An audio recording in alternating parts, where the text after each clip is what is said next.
Galatians chapter 2.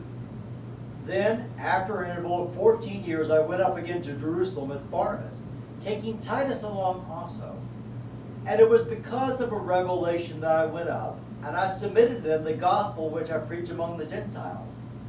But I did so in private to those who had reputation, for fear that I might be running or had one in vain. But not even Titus, who was with me, though he was a Greek, was compelled to be circumcised. But it was because of the false brethren, who had sneaked in to spy our liberty which we have in Christ Jesus, in order to bring us into bondage.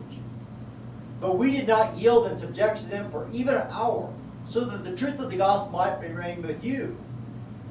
But from those who have high reputation, what they were makes no difference to me. God shows no partiality. Well, those whose reputation contributed nothing to me.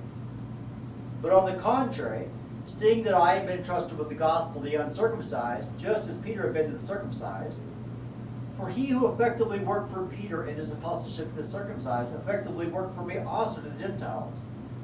And recognizing the grace that had been given to me, James and Cephas and John, who were reputed to be pillars, gave to me and Barnabas the right hand of fellowship, that we might go to the Gentiles and they to the circumcised. They only asked us to remember the poor, the very thing I also was eager to do.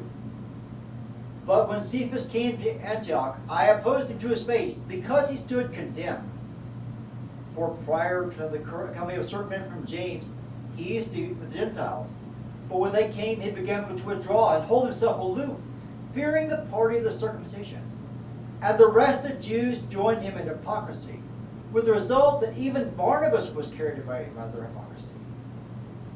But when I saw that they were not straightforward about the truth of the gospel, I said to Cephas in the presence of all, if you, being a Jew, live like the Gentiles and not like a Jew, how did you compel the Gentiles to live like Jews?